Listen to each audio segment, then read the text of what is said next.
Very excited to talk about an upcoming technology summit going to take place in Dallas, Texas, April 12th, 13th, and 14th. We've got an incredible technology to roll out in mobile apps and gamification. What we want to talk about over the next 15, 18, 20 minutes is really what it would be like if we could build a community where for the very first time there was true transparency in business, in social networking, in apps, and in network marketing. What I'm talking about is the ability to really gauge the magnitude of our social graph and our social network. You see, for the last 15 years as consumers, we've all been participating in something we didn't even know we were in, which is this idea of eyeball acquisition. Maybe you've heard this, but eyeball acquisition has been going on since the 90s in the shift of trillions, where traditional media companies, news and print and radio and television, there's been 4 or 5 families that have owned access to kind of the information highway. And then when the internet came out, it totally changed it. In 1996, Hotmail.com opened up their doors and started the company. 18 months later, a couple 20-year-old kids, by the way, 18 months later, the company sells for $420 million. Why? What's the value of eyeballs? Well, in Hotmail's case, it was worth $400 million. And then after that, MySpace sells to Rupert Murdoch in 2005 for $580 million. Facebook opens up, Twitter opens up, YouTube opens up. And the values for these companies have been unbelievable. It's been astonishing. It's not about the revenue that they create, it's about the eyeballs that they acquire. Because if you think about it, Facebook has never charged any of us to use Facebook. Instagram had never raised $1 in revenue. They've never sold anything, but they sold to Facebook for $1 billion. Why? Eyeballs. Today's real estate values aren't in houses, they're not in locations or mansions, they're in cell phones. Because people's phones are glued to their faces. There's an app in San Diego called Mogul. It's a restaurant app where this guy, John Carter, who's an advisor to our firm and a partner of ours, he launched basically a gamified version of eating out. So you go spend $200 at a sushi restaurant, you use your Mogul account on your mobile phone, on your app, and you get 10% back. 10% back on all your purchases. So they've got a gamified eating out app. How do people find out about that app? They hear from it. They hear from their friends about it. That's how it works. So as you watch the world change right in front of your eyes, don't take my word for it. Take the world's word for it. Every magazine in the world right now, if you've been to an airport lately or been to a gas station, no matter where you see magazines, they're all talking about mobile. I've got a stack of them in front of me with Time Magazine's Man of the Year last year with none other than Mark Zuckerberg. Whether it's Entrepreneur or TechCrunch or Fortune or Time Magazine, all of them are all talking about mobile and this current credibility. It's not about industries that are 10 and 20 and 30 years old operating on those old rules and running those old plays. It's about the new currency, the new credibility. It's about the new way of doing business. So if you think about how these companies get driven, they get built by us. How did you find out about Instagram? Instagram as a company doesn't take pictures itself and post them. You've never watched a YouTube video. The content's created by us. I hope that makes sense. Words with Friends is a platform where I can engage with my friends. So in order for me to engage with my friends, don't I have to invite them?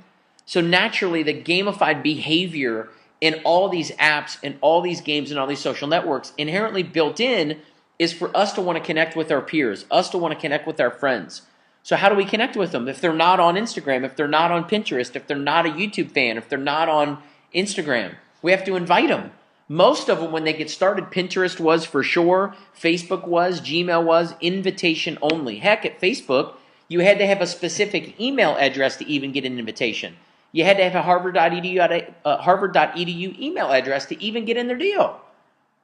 And then once they get out of the gates, Instagram got 1 million downloads in their first 30 days, 100 million in 18 months, and then sold the company for $1 billion. So a lot of people think this is a trend. A lot of people think this is like a cool thing. It's not a trend. It's a way that we live our lives. You know, smartphones are an indispensable part to the way that we live. It doesn't matter if you live in San Diego, Tokyo, Mexico City, or Moscow, or Zimbabwe for that matter. Everywhere in the world, people have their lives have been transformed by the consumer behavior that the cell phones have driven. They help navigate our world. They help connect people. People use our cell phones as a way to shop. People use their cell phones as a way to manage their investments, as a way to manage their bank accounts. People use cell phones in these mobile apps through health and fitness apps, whether it's like a MyFitnessPal where they track their calories, they track their walks, their runs. Nike's got an app out where people can measure the distance, their rate, their pace, their time. There's a mobile app for everything. You've heard that line used for a couple of years, but today it's true. There's over 1 million mobile apps out there, and it's not a domestic U.S. conversation. We're talking about a global movement. To give you an idea, there's more mobile phones in China than computers in the world. If you look at the United States, there's 103% mobile phone penetration. That means there's more phones than people. Europe, 120% of Europe has a mobile phone. Is that the craziest thing you've ever heard or what? You start looking at Asia, 74% of all of Asia has a cell phone. You know what that tells you? There's billions of people with a cell phone just in Asia. We're fishing in a very large stock pond, and the fish are hungry. And one of the unique things about this movement or this story is it's so funny that venture capital dollars are just pouring into this space where every time you turn around, there's another company going public for $100 million, or another company being purchased for $250 million, or another mobile app that just launched 4 months later, they got 30 million downloads. To give you an idea of how fast it's growing, Angry Birds' last app got 50 million downloads in 35 days. 35 days, 50 million downloads. The audience build in this conversation is so freaking big, it's like nothing we've ever seen before. And the reason is because there's an app for everything. Today's value is in the eyeballs. And if you think about it, grab your cell phone right now. I actually have a white iPhone 4S. It's the same phone that's on the screen right now. And half the apps that are on the screen, I have in my phone. I've got an Angry Birds app. I have Voxer on my phone. I have Pinterest. I have Gas Buddy because I never want to pay too much for gas. Gas Buddy tells me where to get the cheapest gas. I have Pandora because I don't listen to the radio because it's full of crappy commercials. I have Ticketmaster because I have an in-app alert system, and I've checked all the bands that I like, and I get alerted anytime they ever come to California. I play Jeopardy on my phone. I have TripAdvisor on my phone, so I always know where to eat cool restaurants, stay at cool hotels. I've got apps on my phone like Send It Social, which is an app where I can send gifts to my friends through an app. If I want to send a martini to you across the country, I can do it without ever leaving my phone. That's the world that we're in. Our world has completely been appified. And if you think about some of the uniquenesses of some of the apps, this is an app called Giftly. Think about how much revenue is being generated from the apps. It's not just a free app and it's a cheesy little way that people can chat or play games with each other. Apps are real business. This is an app that just raised another few $1 million. It's an app that you can send gifts to people all around the world, not just for Christmas. I'm talking everyday stuff. You can send a gift card to a sushi restaurant. You can send a cup of coffee to somebody on the other side of the world in Tokyo. And you can do it right from your phone, right to their phone. And it's the easiest thing to do. But think about how much commerce, how much revenue is flowing through a community like that. Imagine being able to send gifts to your friends and get paid to do it. Imagine to introduce your friends to an app community where when they download gifts, they buy gifts, they send gifts, you get paid off of all of it. So now instead of being in just skincare or just weight loss or just real estate or just finance, you can build an app community that has apps in all industries, and you get a little sliver off of all of them, almost like a toll booth. Every single dollar that flows through there, pop, pop, pop, pop, pop, pop, you get a piece of all of it. Think of how sick that would be. So to me, the thing that powers this entire conversation isn't the apps themselves, it's the behavior that drives the apps. People always say compensation drives behavior, but what behavior does that compensation plan drive? Think about games. How in the world does Farmville get $3 million in revenue every single day? It's a fake farm with fake farmers, fake squash, fake rewards, fake prizes, and fake money. But they're generating real dollars, $3 million a day. You know why? They've got tens of millions of people plugged into it every single day. Every single day. Why? Social connection, interaction. People want to be a part of a community. People want to be challenged. They want to be rewarded. They want to be recognized. And all of those things exist inside of Farmville. What is Farmville? It's a game. The behavior that games create. The number one rule for a game, it's got to be fun. But the best games are the games that are helpful and useful. So imagine if we could gamify app sharing. What if we could build an incentive model to where your mission was to go out and open the eyes of other people? Add gamification on top of building a business. That's what we're talking about doing. And what's so cool about it is it's a completely fresh perspective with points and downloads and games and rewards. Download apps, refer your friends, earn rewards. Very, very simple concept. It's been done in so many other industries. Think about it. What airline do you fly? And why do you fly that airline?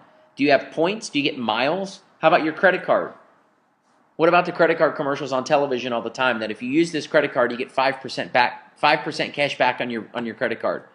That's gamification. You've been gamified. The whole world has been gamified. Restaurants, credit cards, hotels, shopping, loyalty rewards cards, buy 10 foot-long sandwiches, get your 11th one free. That's a game. That's gamification.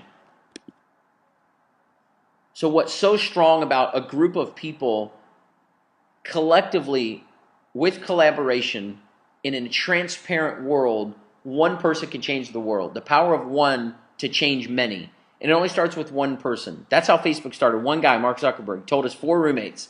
His 4 roommates, one of them was in a fraternity. He told his 15 fraternity buddies, and it blew up. A few months later, they were all over every Ivy League school. A handful of months later, they're all over every college. A handful of years later, they're at 500 million people. In 2013, they're over 1 billion. 8 or 9-year-old company started by a 20-year-old kid. How in the world did it happen? Started with one guy, changed the world. And it's all about, in our world, transparency. Nobody made any dollars in Facebook. There's people in Facebook that were one of the first 500 people to download it and get on the website. They've got 100 million people in their group. They don't even know it because Facebook's not transparent. Some of the very first people to download Instagram and share it on their Twitter pages. Do you know how many people downloaded Instagram because they saw them post something on Twitter? Well, you'd never know because Twitter doesn't tell you.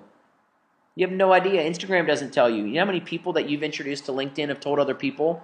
It shows you through 2 levels how many connections you have, but it stops. Could you imagine if you could actually see how big of an audience you really have, how powerful and influential you truly are? What if we added dollars to the back end of that? Do you think people would get excited about that? It really is time to reward people for their social graph. In today's world, true value is in the audience. True value is in the community. True value is in being able to build a community of people who spend time engaged in your community. And it's not on a website anymore. Facebook came out a handful of months ago and said their biggest mistake was that they didn't become a mobile company faster.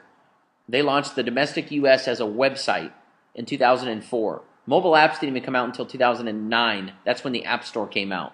So for 5 years, they fiddle-farted around on the internet. And then all of a sudden, once the mobile app came out, it exploded. Because we're in a mobile world. So if what we've covered so far has made some sense, if it's intrigued you, which in the last 12 minutes, I don't know how you wouldn't be able to get excited about the idea of a gamified mobile app sharing network with real rewards around the entire world. This is not a domestic conversation. This is a 38-country day 1 launch in 6 languages. So the game is absolutely on. It's on like Donkey Kong. Get your butt to Dallas. Dallas, April 12th, 13th, 14th. The very first phase of this app is going to be on people's phones at the event. We're super excited.